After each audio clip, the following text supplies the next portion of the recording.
Annie. Excellent.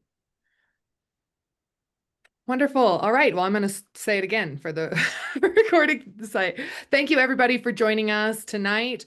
We are here to be talking about the Deep Time Detour, an expansion and an upgrade to our exhibit space, and an entire building remodel that's happening at our Martin G. Lockley Discovery Center on the west side of the Ridge, where we have had that building since 2013, and it is finally going through some much needed upgrades.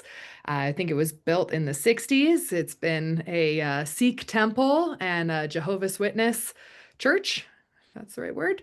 And it now is our Discovery Center. And we're here today to talk about this exhibit remodel and our capital campaign that we are in the midst of right now. I'm happy to announce that we have fundraised as of literally this morning, 4,000, or nope, a lot more than that, sorry, $419,000 so far towards our total goal of 685, 200. Oh gosh, a lot of numbers.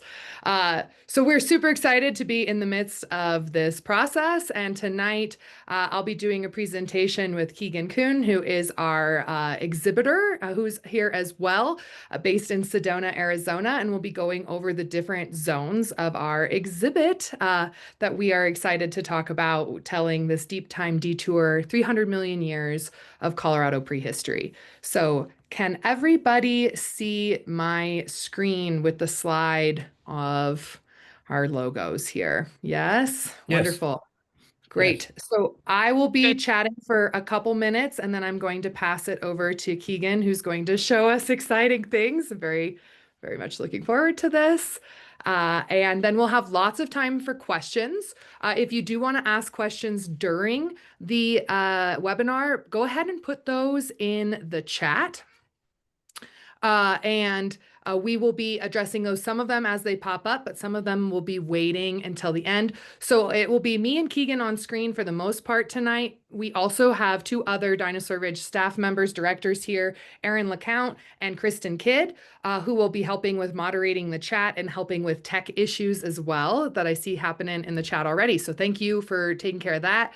For the most part, we're going to stay fairly muted during the presentation, and then we will have lots of time for questions towards the end. So with that, I'm going to go into my spiel. All right, is everybody ready? Yes. Am I ready? Yes. All right, so I have lived in Colorado for only 3 years, which is really nothing, especially compared to Stegosaurus. But the thing that I have been absolutely blown away by as a paleontologist in Colorado is just the incredible fossil record that we have here in this state, but specifically at Dinosaur Ridge. Even before I started working at Dinosaur Ridge, I longed to work at Dinosaur Ridge and drove by it almost every day on my commute to the USGS where I was working at the time. And just was thrilled to be able to volunteer a little bit there before I started working with Dinosaur Ridge. And one of my favorite things about working at Dinosaur Ridge is getting to interact with the public, especially kids, and watching those faces and those wow moments happen when you talk about how the first ever Stegosaurus in the entire world, one of the most iconic dinosaurs of all time, was first discovered at Dinosaur Ridge in Morrison, Colorado. That we have the #1 dinosaur track site in the country at Dinosaur Ridge, preserving over 300 dinosaur tracks of when Colorado had a coastline, which is also really hard to imagine in our landlocked state that we have today. And so I have worked all sorts of places in paleontology. It's been an incredible journey. I'm originally from Oregon. We don't have dinosaur fossils in Oregon, except for one or two bloat and float specimens. And there's one toe bone that an entire wing of the exhibit in Oregon, in Eugene, Oregon, my hometown museum has a whole wing of the museum dedicated to one toe bone of a hadrosaur. That's how much of a big deal one one teeny tiny dinosaur fossil is for the entire state of Oregon. And Colorado literally has them falling out of the roadsides and along the trails and in your literal backyard. It's such an incredible source of community pride. It's also this incredible resource, both scientifically and also for our natural world and for stewardship. And it's really amazing to be able to work at a place that gets 250,000 of visitors every single year. We host over 15,000 school kids on tours and field trips to Dinosaur Ridge. We offer funding opportunities to have Title I schools be able to come to Dinosaur Ridge free of cost. It's amazing to be able to share paleontology and fossils with such a large place and such an incredible community where you can see dinosaur bones, you can see crocodile tracks, you can see ash layers, you can understand some of these really complex geologic and paleontological concepts right at your fingertips in this natural laboratory that we have at Dinosaur Ridge. So I love seeing that wow moment where we really have that spark of wonder and curiosity in kids and also people of all ages, honestly, that they get from coming to Dinosaur Ridge or learning about Dinosaur Ridge, which is why our mission is not only to protect the fossils of Dinosaur Ridge and preserve them for generations to come, it's also to provide education and inspiration and wonder about our natural world. That this leads to, again, this sense of community, as well as this urgency for the sake of science and stewardship and conservation of not only past species, but also how do we conserve this species that face extinction in our world today. So I think it's a really great place, even if you don't become a paleontologist. Dinosaur Ridge can lead to a career in the sciences, in stewardship, or being an artist as well, as we're going to hear about too. And I would say, though, that the only thing that I have been more impressed than the fossils while working at Dinosaur Ridge has been this community. And again, I was very eager to be a part of it. And now that I do work here as the first ever director of paleontology, I'm honored, really, to be a part of this group that formed in 1989, as many of you guessed in our quiz at the beginning of this, by a group of really dedicated and incredible educators, scientists, and community members who saw the looting of these natural resources. The tracks were exposed in 1937 when the road was built to Red Rocks. And once the dinosaur tracks were discovered, there began cases of vandalism. And in some cases where you've seen it if you've been to the main track site, where people carved the tracks literally out of the wall and stole them. So this group, Friends of Dinosaur Ridge, really came together to preserve these tracks, as well as the other resources on the west side, our historic Morrison, bone bed, that really put Dinosaur Ridge as a resource on the radar of the county and on the state to really preserve it. We have had the joy of reading over our old Ridge reports and seeing the journey that we've been on. A lot of thanks goes to Jefferson County Parks and Open Space for helping facilitate some of the digitization of that, as well as all of the work that they do to manage the land of Dinosaur Ridge. Here you can see in this picture in the middle upper one is our 1997 board of directors, and below that you can see a picture of our current board of directors. It's a fantastic group of folks to get to work with. The sign in the lower right, and above that is our recent trip to Drumheller and Alberta for one of our Dinosaur Ridge field trips. And in the lower left is a picture of one of our co-founders, the late Dr. Martin Lockley, who is a world-renowned paleontologist, paleoichnologist, who was one of those core founders of Dinosaur Ridge, who we unfortunately lost 2 years ago. And we I'm grateful every single day for the work that Dr. Lockley did. I don't think any of us would be here right now if it wasn't for his vision, his scientific information, as well as his curiosity. And from what I've heard, his, kid-like wonder of this world that is so important that we're doing every day with our mission here. And now what has been really exciting has been to see us rename our Discovery Center in Dr. Martin Lockley's honor. Here's a picture of the unveiling last year with Martin's kids, who I've had the pleasure of getting to know and who I think might be on this call. So thank you for joining us and continuing this legacy and this journey with us.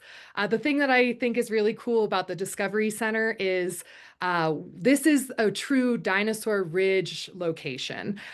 We bought this property in 2013, and it has been fantastic to work with the county and the state to preserve the fossils on the ridge itself. And it's also very important for Dinosaur Ridge to have its own spaces where it can develop its specific mission as well, which is what we're allowed to do at the Martin G. Lockley Discovery Center. And now that we have a lot more buy-in from the county and state in terms of helping with the preservation efforts, the photogrammetry, the research, the studies, the preservation of the fossils on the ridge, it gives us as Dinosaur Ridge an opportunity to focus on what the next phase of our mission is of education and preservation. And I really see that coming to life with our renovations at the Discovery Center space. This is an opportunity to have more educational opportunities. It gives us a little more flexibility for, say, a school trip in the winter that gets canceled because of inclement weather. They can't go on the ridge. We'll have another place where students can go visit and still have that spark, that wonder, that curiosity moment. It's a way to diversify our revenue streams at this interesting times for nonprofits and funding and grants, as I am experiencing a lot. And the other reason that we're really excited about Time Detour opening this next May is because there's a new bus line that is going to be serving the West Tracks line that's going to be serving some open space parks north of us, Discovery Center, Red Rocks. So the Discovery Center is located on Red Rocks entrance number 1. We're right there at the base of Red Rocks. So Red Rocks is a part of this bus line, as well as Morrison Natural History Museum. And it's this West Tracks line that can take you on a day full of adventure. So what a great opportunity to renovate our space and our exhibits, to have our Deep Time Detour, to get a little bit of that traffic headed our way, to learn about this incredible fossil record of Colorado, their place in it, and how we can all work together to protect it and share it and love it for generations to come. So we are hoping to open our Deep Time Detour next May.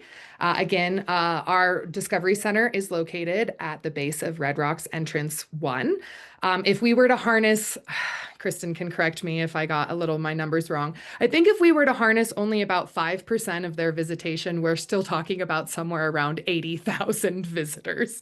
Red Rocks is the #1 tourist attraction in this entire state of Colorado, and we're right there at the base of it. This is a great opportunity to share with this general public a little bit of Colorado prehistory. We really see this exhibit as being a complement to the different organizations and institutions in the Front Range area and just paleo in Colorado in general. I will say that a lot of the ideas for Deep Time Detour came from planning with our paleontology department at Dinosaur Ridge, which is composed of myself, Erin LeCount, and Amanda Ray. Jeff and the board essentially said, hey, we're renovating this space. What should we do?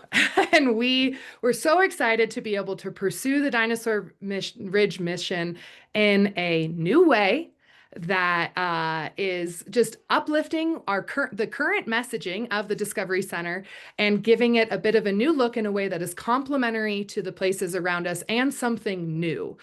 So all of those things, this is why there's a lot of innovation, a lot of creativity that you'll hear in our designs. Almost everything is meant to be fully immersive, like you are truly stepping back in time through these parts of Colorado's history and having that kind of full-blown time traveler experience with a lot of life reconstructions of these animals and ecosystems, which is different from a lot of the other institutions in our area and beyond. And it's been fantastic to work with all of them and collaborate in all of the fun ways that we've been able to. So big shout out to them. You're also going to hear that, we're trying to tap into not only our core base of the Dinosaur Ridge community and students and families, but also this general public going to Red Rocks. And we're just trying to give them a little taste of all of Colorado's prehistory, but by no means an extensive journey. Every single zone of Deep Time Detour is a call to action for visitors, if so inclined, to be able to go to even more places in Colorado, other organizations and museums, national parks, and be able to learn more and be a paleo nerd like the rest of us. So you'll hear about those details as well. So I'm just going to give you a super brief look at the zones, but Keegan is going to tell us more about that. I promise I will stop talking soon. I'm almost there. And yes, so we are actually starting before the age of dinosaurs. And one thing that you've probably heard about Red Rock's Amphitheatre, but have you heard about how it formed? Those rocks are iconic. It is an image known around the world. But how many folks who go to Red Rocks understand what environment those rocks were deposited in? Did they understand that that was before the dinosaurs, that we had these lepidodendron scale trees and forests and giant insects and giant amphibians and all sorts of honestly terrifying things that we had here in Colorado when it was hot and swampy and humid, which is very hard to believe as I'm sitting in a very cold room with no humidity right now. Then we have a big portion of our exhibit dedicated, of course, to the Jurassic. This is, we're talking about our state fossil, which will, the call to action is, hey, go to the ridge to see where these bones are from. Go to Morrison Natural History Museum to see the fossils themselves. But here is an example of our state fossil. It's also on our license plate that I'm sure many of you already have. If not, check it out. It goes to protect our fossils. And we'll hear a lot more about the Jurassic. Then we have a zone dedicated to Dinosaur Ridge, but really talking about some of the not as well known. We know a lot about the main track site, but this is celebrating some of our more recent discoveries around raptor tracks and horseshoe crab tracks. We have an incredible interior seaway section where we will have a suspended mosasaur that will quite literally be swimming. So this is something I've never seen anywhere before. Very innovative that I'm just been so blown away with Keegan's creativity that we will hear more about as well, to hear about when Colorado was literally underwater. One of our other sites at Dinosaur Ridge is Triceratops Trail in Golden. This is like the last of the age of dinosaurs. I think it's actually 68 million years ago, not 66. I wanted to put 67 in there for the kids, but it's somewhere in that range of the last of the age of dinosaurs. We have Triceratops tracks, duckbill dinosaur tracks, and so we see those come to life in this zone. And then we have a section dedicated to after the asteroid, encouraging folks to go to places like Florissant National Monument, where we had giant redwood trees in Colorado and strange horned mammals like this brontotherium, as well as some Ice Age material, as well as a call to snowmass and other incredible Ice Age sites. So I will come back to this slide towards our end, but I'm going to pass it on over to Keegan. We are again in the middle of this campaign. I'm happy that we are more than 60% of the way there with fundraising, though we have a long way to go. So I will show this one again towards the end when we have some time for questions, but I'll go ahead and stop sharing at this point and pass it on over.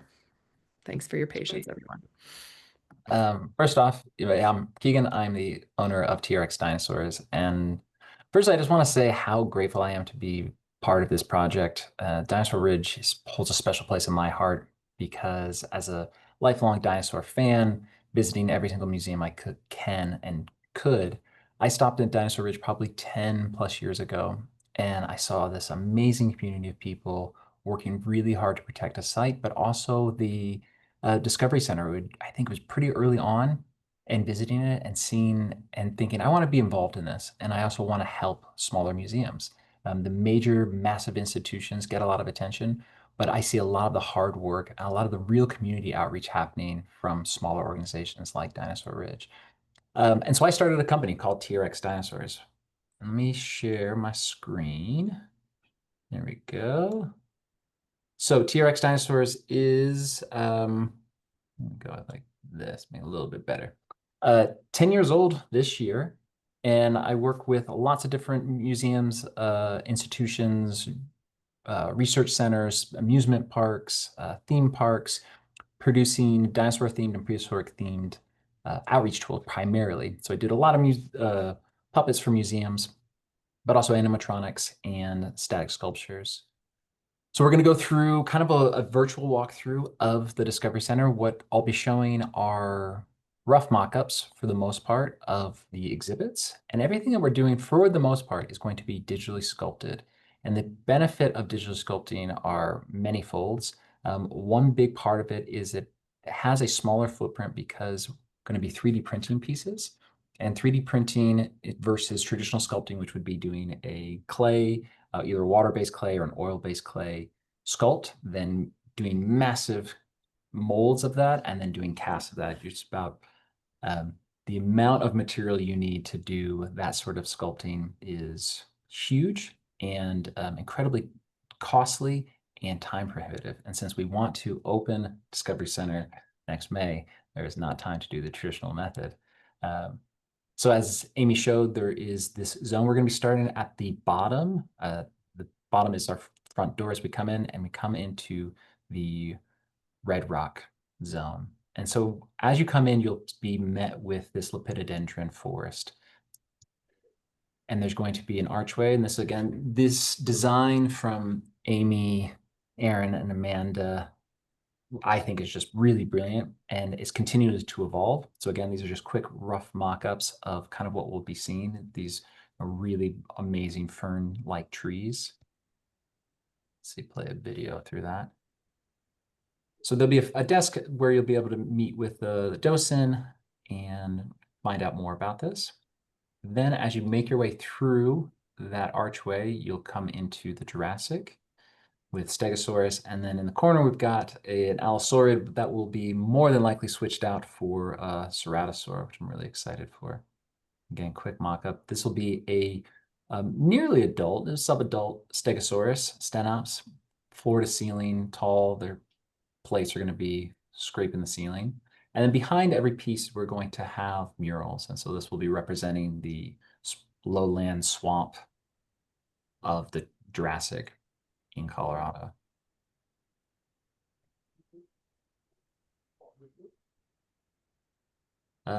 As I mentioned, Amy, feel free to jump in at any point, if anything you want to add, but we can also save towards the end if you want.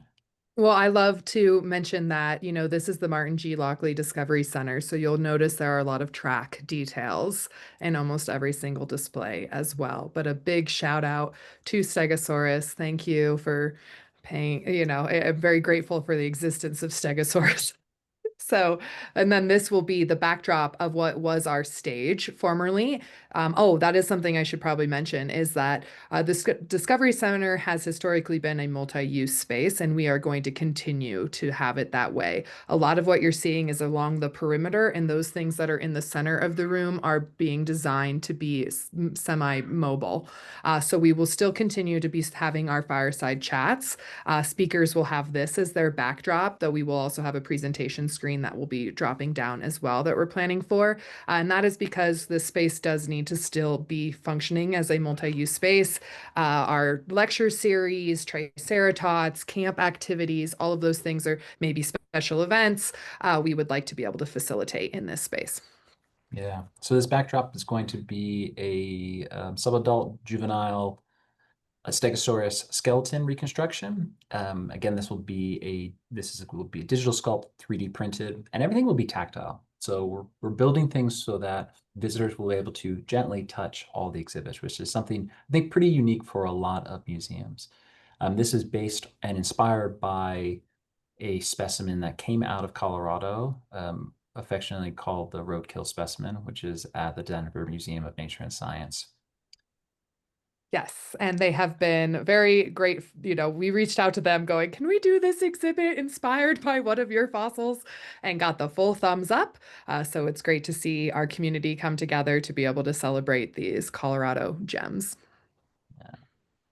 So then as you come out of the Jurassic, you come into the Cretaceous, there's going to be this dromaeosaur, which there are dromaeosaur trackways from Dinosaur Ridge and horseshoe crab trackways. And I think this is a really unique idea that the team came up with, which was combining those two trackways, that thought of this dromaeosaurid predating on or eating, scavenging horseshoe crabs, which for me, I love that. I love to go to a museum where I see something totally unique that I've never seen. Pretty much, you go to any natural museum, you're going to see a T-Rex, right? You'll probably see a Triceratops. But to see something like this that you won't see and you haven't seen at more than likely, as far as I can tell, any other institution is really exciting. This will be a backdrop mural that will show the coastline of what was the kind of middle Cretaceous, I believe, right? Yes, yes, Yeah. and Aaron's nodding, so yes. So this will be hidden over into the corner. Again, because we're utilizing the space, we're really just trying to squeeze as much into the space as possible.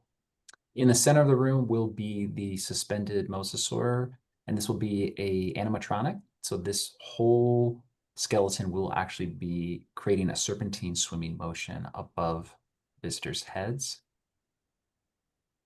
And still working out all the kinks because it's a very a animatronic that's going to require a lot of fine tuning. Here is a work in progress of the 10-foot long juvenile swimming mosasaur. This is a Tylosaurus. That is so cool. Thanks. Pretty excited about it. This is going to be, again, smoothed out. We're going to have a really beautiful organic movements to it. Then we'll come back into the back northwest corner. We'll have an Edmontosaurus. What's pictured is a Myosaur from a previous sculpt, but this is going to be an animatronic as well. And the Edmontosaurus will have a hatchling scene, and those eggs will have little hatchlings. I don't know if folks will be able to see this in my window, but it's going to be little hatchlings like this. And each of these will be animatronic as well, and they'll be motion activated. So as visitors walk towards the exhibit, it will trigger sensor, and all of the babies will go and look at the visitor, which again is something I haven't seen at any other naturalist museum. And again, inspired by our Triceratops Trail site, the last of our Age of Dinosaurs, we do have some interpretation of this on the east side at our visitor center at Trek Through Time. But this is really one of the first true bringing to life that specific site that is a key part of the Morrison Golden National Natural Landmark and one of the sites that we manage. Yeah. And palm fronds are really beautiful there, which is hence the palm fronds. Yeah. Right next to the Edmontosaurus will be a Triceratops, where it is. Subadult as well. But one of the reasons why you keep hearing subadult is because the ceilings in the Discovery Center are 9 feet, about 9.5 feet. So we can't fit full size animals, unfortunately, but still very exciting. As you'll notice throughout, as we've gone through all these exhibits, the murals will shift. So we're going to start at the Red Rocks will be dawn, and we'll move throughout the day so that the end of the age of dinosaurs, or the non-avian dinosaurs, is going to be moving towards night, and there will be the big impact, or some way we'll be referencing the fact that there was a big bolide impact 66 million years ago. One of the first records of which was discovered on South Table Mountain of the KPG boundary. So we hope to have a nod to that as well, because so much of this incredibly important, like historic moments in North American paleontology have a tie back to Colorado and like right here. Yeah. So another nod to Colorado is that the life reconstructions of the animals, the coloring is going to be inspired by fauna from Colorado. So we've been playing around with a bunch of different ideas. Here are some mock-ups of, for example, common grackle on the left, earless lizard on the right. Got wood duck on the left, or whiptail lizard on the right, which is just a cool way of, because again, we're doing this digitally, we can play around with lots of different concepts and lots of different ideas versus being locked in with the traditional method of painting and then showing a client and then saying, oh, actually, can we change that? So these, again, we're still figuring out exactly what species the Triceratops the coloring will be inspired by. Personally, I think the whiptail is pretty exciting, and that's the one I'm voting for. As you come out of the age of dinosaurs, you come into the age of mammals, and there will be life-size adults. I'm pretty sure we're going to be able to fit an adult Megacerops bust in that corner, which I'm very excited about. Mammals don't get enough attention, especially in a place called Dinosaur Ridge, but Colorado has amazing mammal fossil record. So as we come out of the night, we'll come into this dawn of the mammals. The backdrop murals will be representing the large, huge redwoods that existed in Colorado. Was it about 34 million years Yeah, ago? about Something like that? 34, end of Eocene, really, time period. Yeah, so again, and we've got early horses there as well. We're excited to interpret as well as some of the beautiful Lagerstadt, incredible preservation that we get at Florissant. It preserves insects and leaves and flowers, Florissantia. Oh, gorgeous. So a nod to those. They're nice and small. We'll make those work. Yeah. And then around the corner, we will hopefully be able to give a nod to the end Pleistocene with, Pleistocene latifrons, these incredible 7 foot horn span, and hopefully a number of other late Ice Age animals. This is an overview, so you can see on the left bottom side is where you enter in and you walk through in this counterclockwise motion. Um, Here's a digital walkthrough, and I'll let that play, and we can talk about, you know, more of what we're seeing. And Amy, any other additional thoughts, things that I didn't cover? I mean, it's really the beauty of like I want to emphasize that this is meant to be, I mean, largely touchable. We want you to be able to like touch the fern trees, really have this immersive experience. And it's not just because it's cool, it's also because as we know more, folks are different types of learners and being able to activate different learning styles, like the tactile aspect, like my children's book has a tactile aspect to it that I keep getting feedback from families is what makes it so engaging and kids coming back to it over and over again. And we're really emphasizing that throughout this exhibit, though we are probably going to need some instructions on a nice gentle touch. So we'll be figuring that out. Keegan has designed this display underneath the mosasaur that is going to be portable. It'll be storage of chairs and tables, hypothetically. It will also hopefully prevent most humans from being able to reach up and touch that swimming mosasaur in a way that would, mess it up on its track.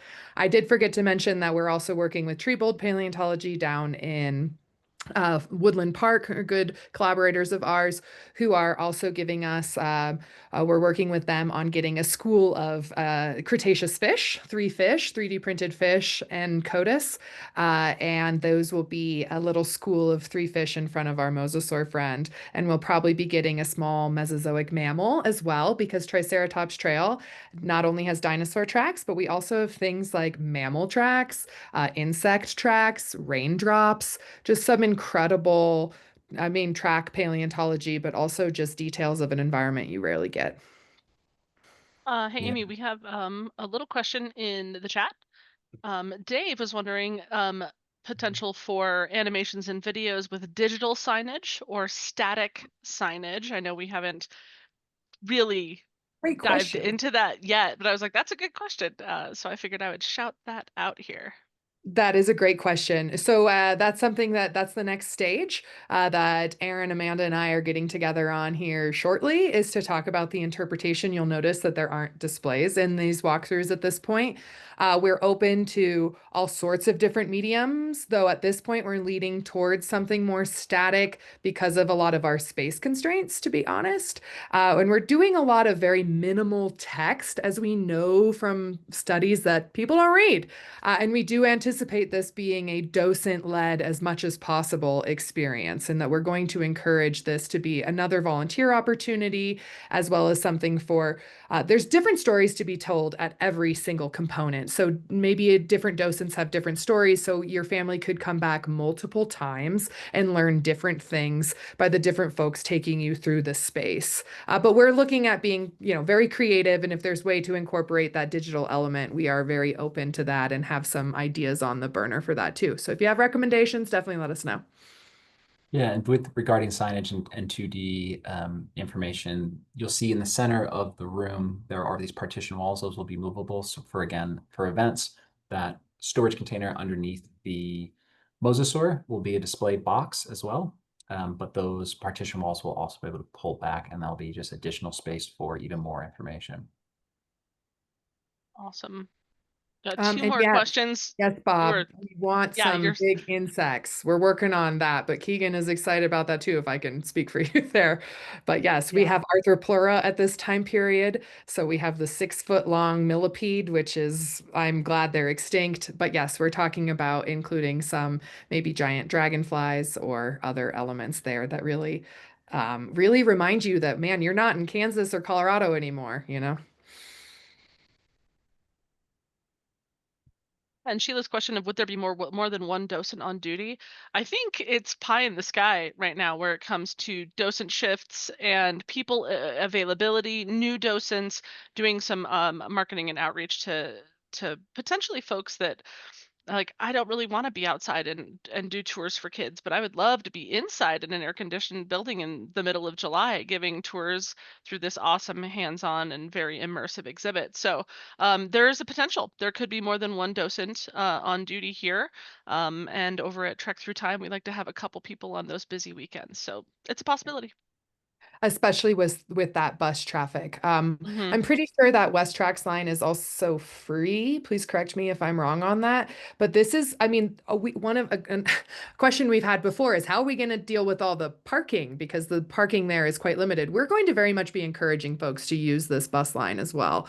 So this first year is going to be a lot of figuring things out. The Discovery Center used to be free of charge. This will have an admission. It's very low at this point, but we need to kind of test the waters around that. And that's going to help us inform about things like docents and staff members and all of those fantastic things. Um, Yeah, and Bob was asking the mammal the late Cretaceous mammal. I think we were working with Treebold on that, weren't we? Yes, we are. So they have two options. They've kind of left it up to us. So I'd love, you guys can totally weigh in. No promises. I'm not going to say you have voting rights here, but you can let us know. We have two options for our Mesozoic mammal. We have Didelphodon, which is a marsupial. It's a little bit larger than the other one, which is Meniscoesis, which is a multituberculate. The cool thing about multituberculates is while they're totally extinct now, they did survive the KPG extinction event. So they did span that gap and they're a little bit smaller and they got the weirdest, craziest teeth. They make me so happy as a mammal paleontologist. Great teeth. So if you have an opinion on Didelphodon or Meniscoesis, let me know. Yeah, so to add into this, we've started to produce some of the pieces. I don't know if I should stop sharing my screen so I can show more of what's behind me. Let's see.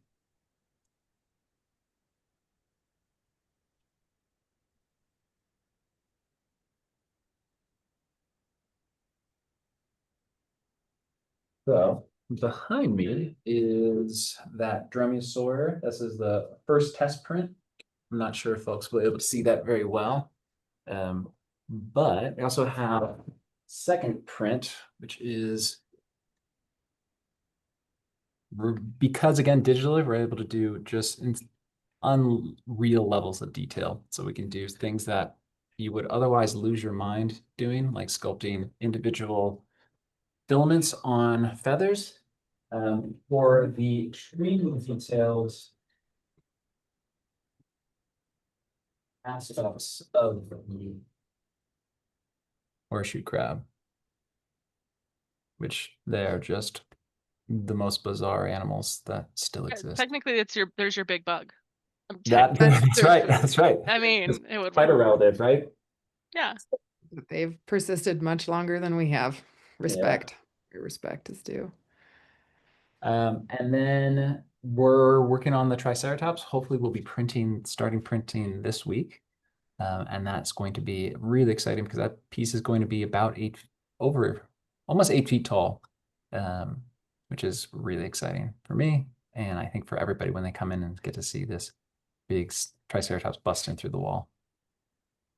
Yeah, and I love that from the angle, you'll be able to see, hypothetically, if we're able to do all of this, the bison and the Triceratops, just a hint of both of them, which I love. There's another story, a very Colorado story, that the first Triceratops was originally identified as a bison and was misidentified by Marsh, which is another great mammal story. Um, oh, weird teeth or not is a good question. Okay, I think you have a question, Keegan, around what's your 3D? Do you have a huge 3D printer? Is that FDM? I don't know what that means. Yeah, so I have 18 large format 3D printers. You can see there's 5 of them behind me and another 9 over there and another bunch over there. So I'll be printing in basically 2-foot cubic sections and then assembling them that way. Really large format 3D printers, FDM, filament driven, are not that reliable.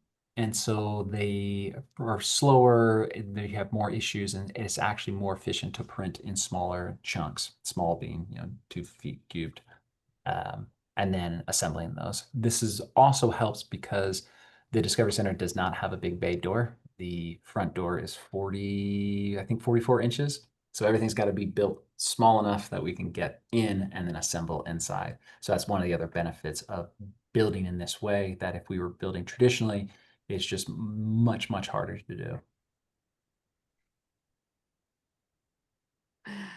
Yeah, the door is most places have large like garage door kind of things into their museum, and we again are operating from a pre-existing design, like much of evolution. So we are constrained by that space. But yeah, Keegan will be back in town in December or January, right? For that. I'm so sorry. My kid is, I'm so sorry, everyone. But you're going to be back in town delivering some of those first things soon, right? Yeah. So the Discovery Center right now is going through, and Amy, I don't think anybody can hear what's going on in your Oh, background. thank God. Yeah. At least I can't. Yeah, so the Discovery Center is going through the remodel right now, and they're doing a ton of work. Hopefully we'll be done in the first or second week of December.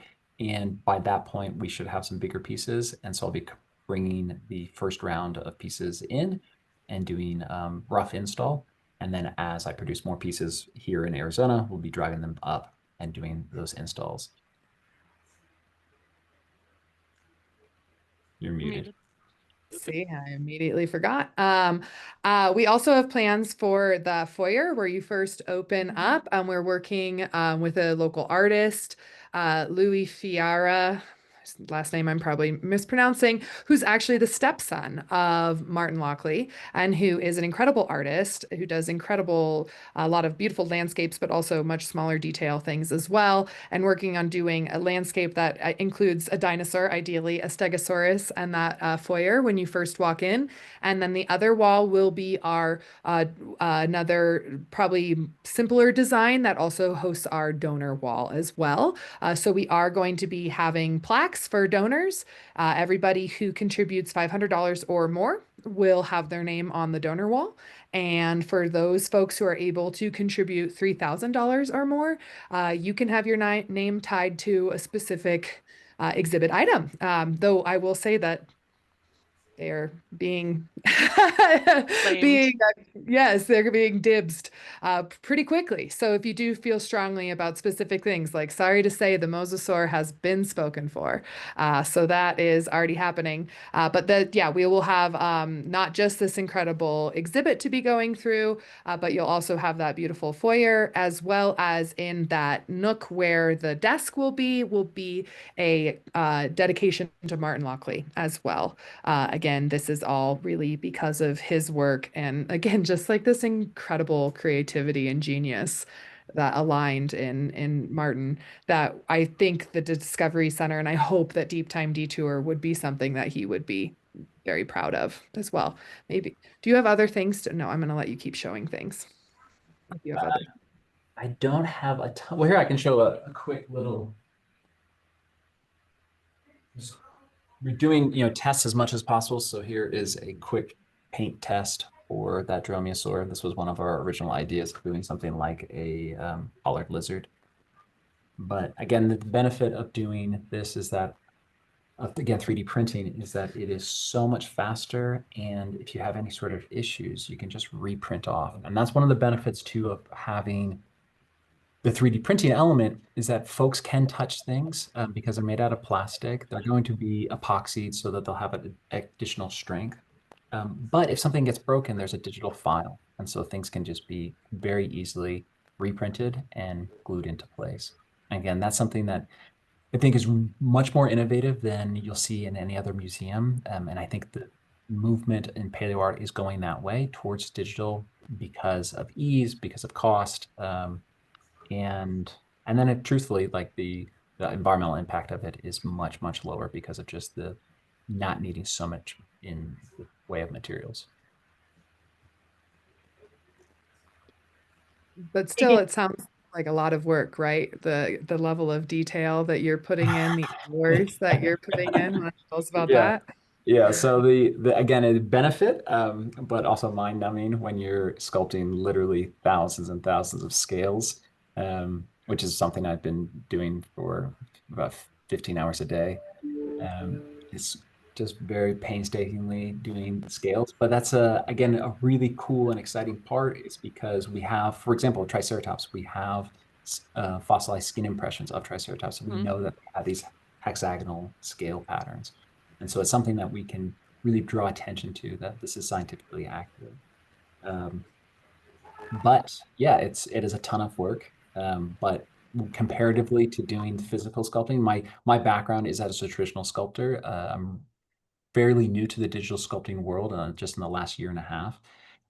But the ability to produce pieces so much faster and again so much more affordably, there is a large budget, right, that Dinosaur Ridge is trying to raise. And part of this event is to inspire people to donate and to support. We're able to do this so much more affordably than if this was the traditional methods. And not to throw a shade towards any of my fellow paleo artist colleagues, but the price that T-Rex is able to produce pieces is much less than a lot of other paleo artists because we're using innovative methods.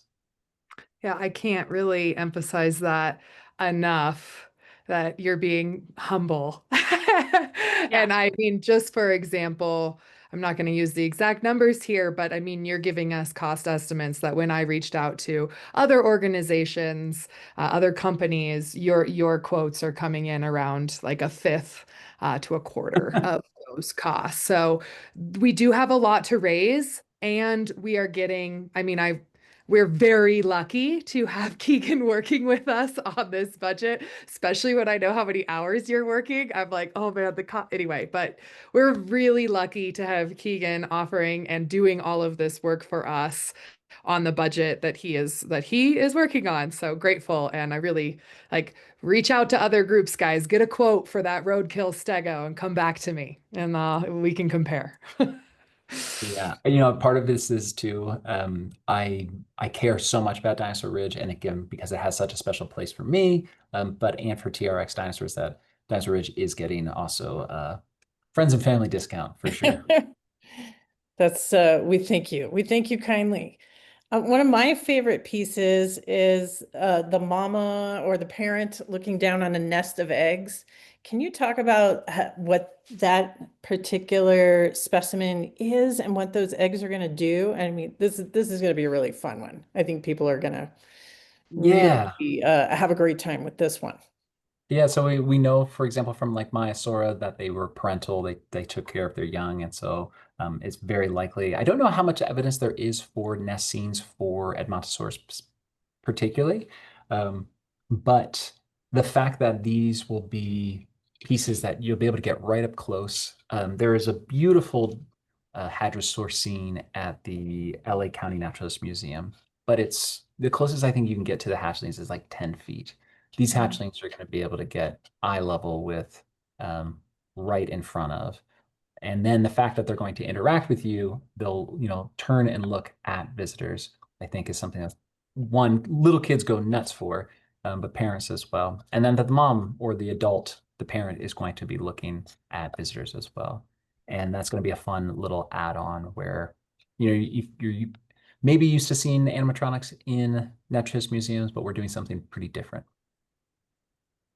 And I think that that lends itself to another important aspect that we were thinking about from the beginning, which is how does this photograph? today's world is all about social media. It's all about that iconic shot.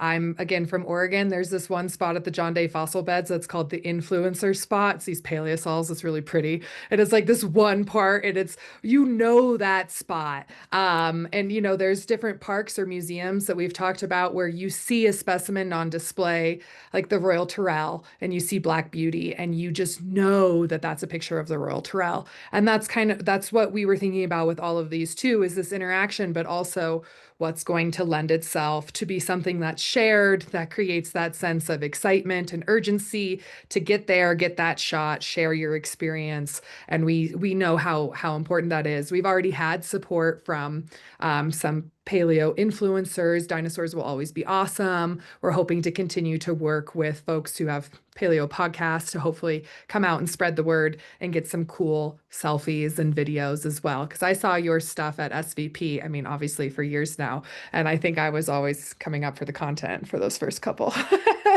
So it lends itself super well to photographs and videos.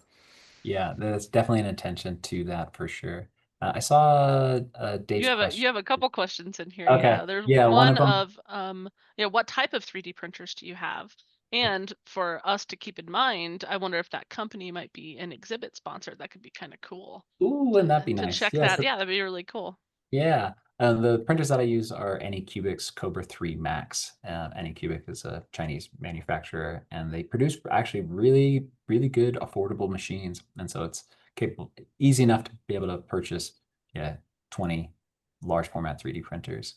The other question though was about the rugged, how these animatronics, are they going to be able to withstand people and touching them? So we're going to try and discourage people from grabbing onto the animatronics, but yes, they will be built rugged enough where they can be handled if a very, very curious kid or a very curious parent wants to grab them. It hopefully will not break. But in the event that they do break, that we're going to be using small electronic servos, which have a decent amount of resistance to them, so they'll continue to turn. But if they're met with too much resistance, they just stop, and then they will restart when that resistance goes away. So they kind of fail safe in that regard.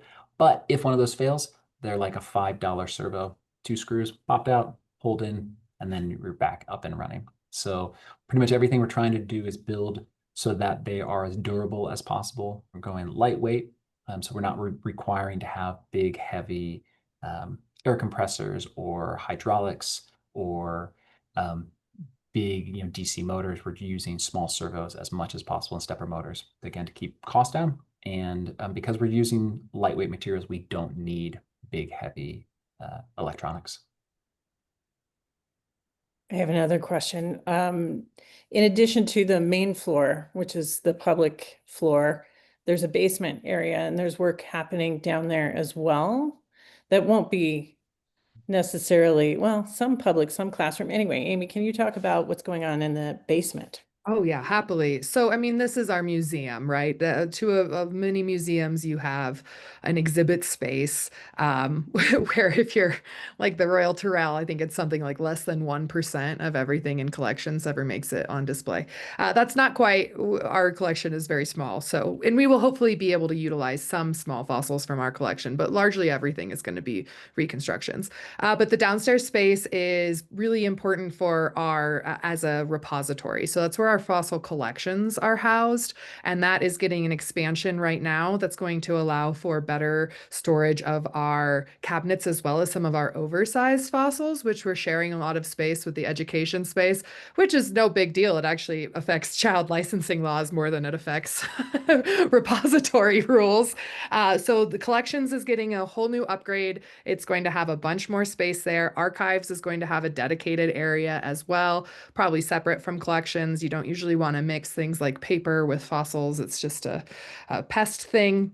We also have a large classroom space that will be even larger now because a lot of the fossils will be removed from it. And so those will continue to host kid-related programs and events. workshops, all sorts of things like that, meetings, maybe corporate retreats even. And then we also have a small room that will be our podcast studio, as well as potentially a library. We did receive quite a few books from Martin Lockley when he passed away, and right now they are in a board member's basement. Thank you. I think you're on this call, so thank you. Dedicated person. We appreciate that. So we're looking forward to having a dedicated space. There's also going to be an office for our executive director and some cubicle space for potentially myself, as well as Amanda, who's also the collections director. So again, those are the DC really encompasses our mission beautifully. It is both about preserving the fossils, housing them in state-of-the-art facilities, as well as providing these unique educational experiences to really create those wow moments to make folks really just appreciate what they have in their backyard, brag to their friends about it, fall in love with it, protect it, take care of it, take their families to these spots for generations to come and study them and see what incredible things. We had an updated research paper on the Lecking Arena this last year. I mean, we are making new discoveries at Dinosaur Ridge all the time. I've collected a couple fallen tracks this summer. I mean, we have an active paleontological site. We're an outdoor museum.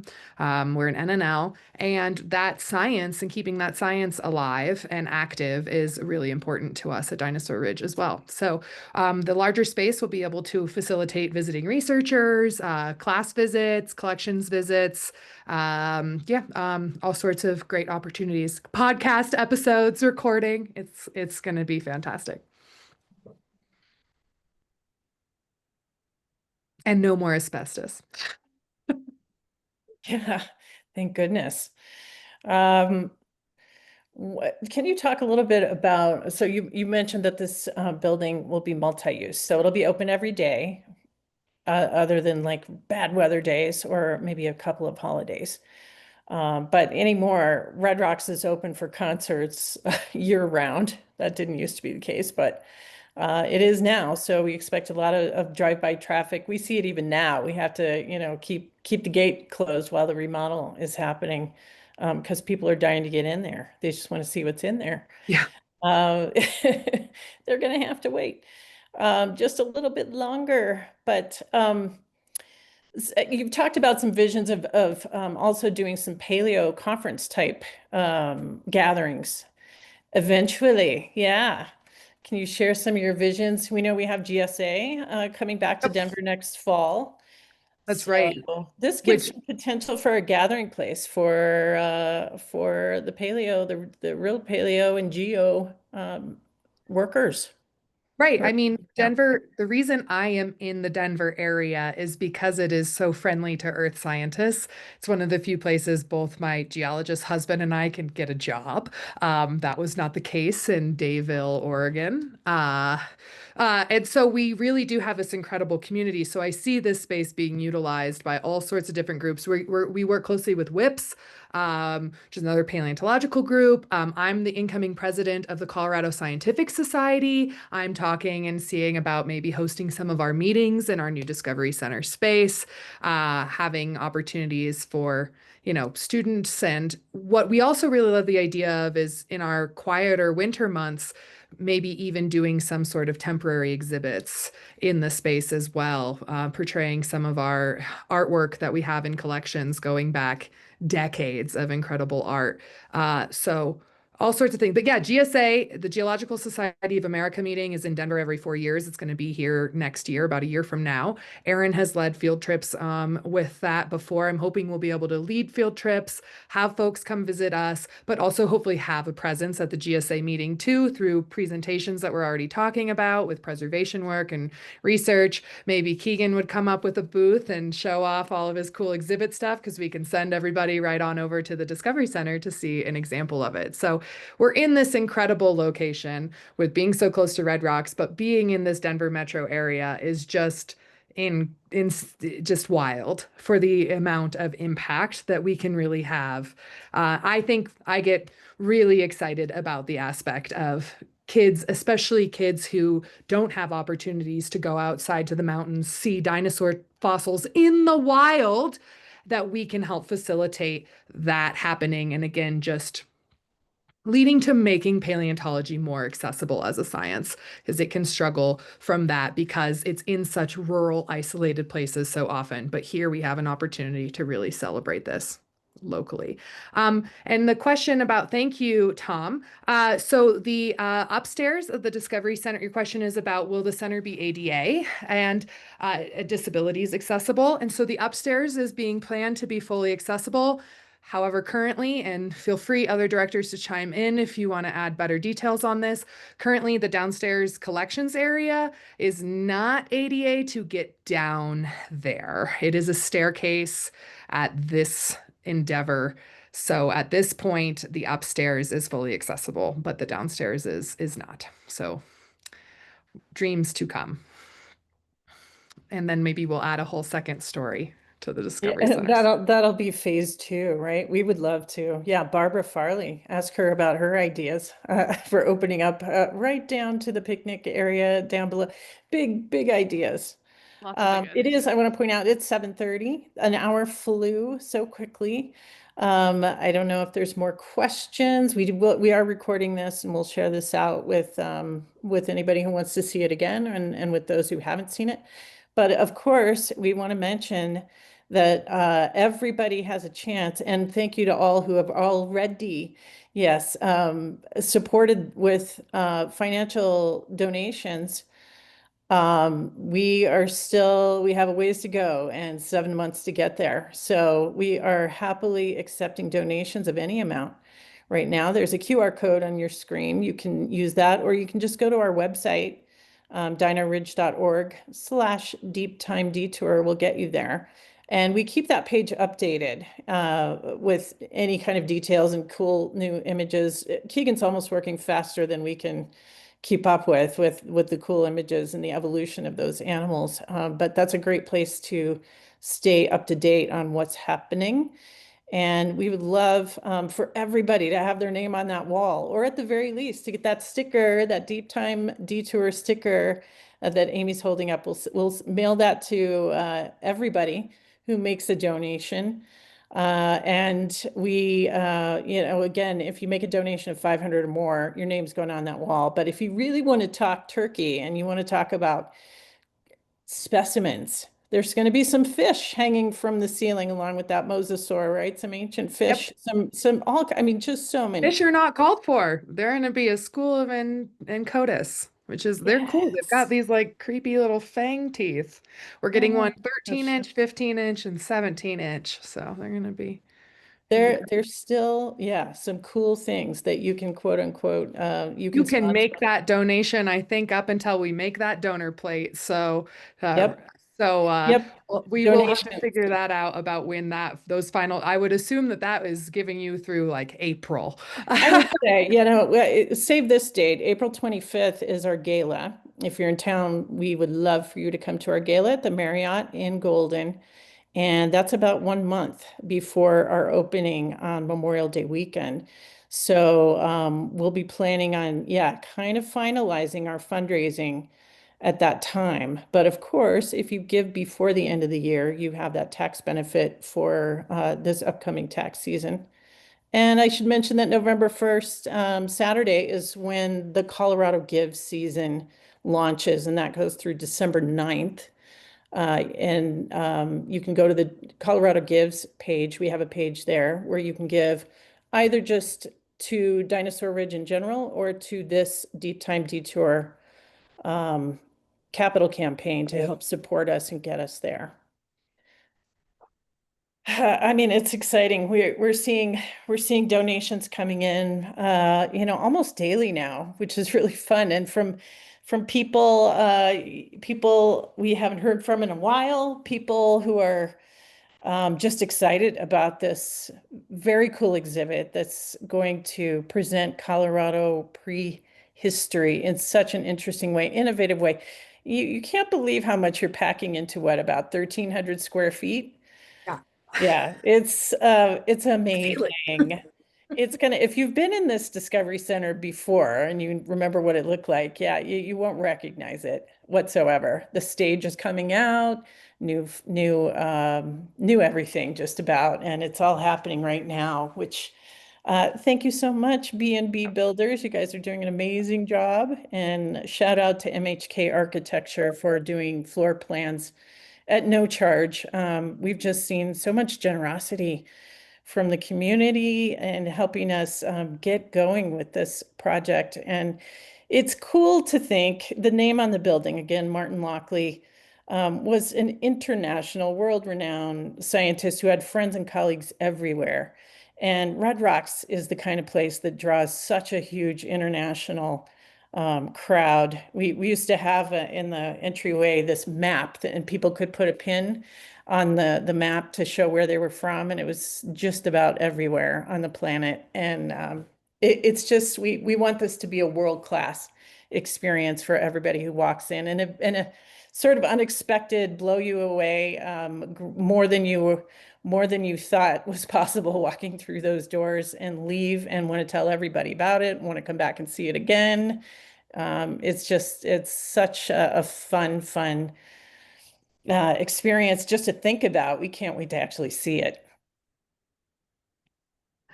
And with everybody's help, we're going to get there. I feel, yeah, very energized, and it's been really rewarding even this far along. I know we have a lot of ways to go.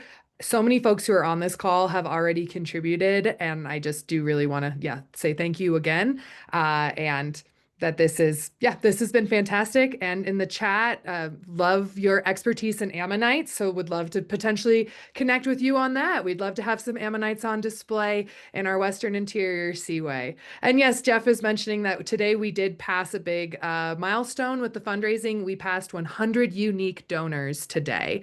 So 100 unique individuals have contributed to this. We have been fundraising for it for a while. If you were at our gala in 2024, we started the fundraising for just the building remodel at that point, when so many people contributed then and have continued to do so. Incredible support from our base, our volunteers, our board members. That has just left me shocked. I'd like to especially say thank you to Laura Kunitz and Lorraine Alcott for hosting some of our previous fundraising events as well. And we look forward to hopefully having more of those, maybe another one when Keegan is back in town as well. Excellent. Okay, everybody. Well, yeah, go ahead and you feel free to email any of us if you have other questions or just want to chat more about this. We're super excited and here to just be a part of this journey with all of you. So yeah, big thanks for being here tonight. I appreciate it.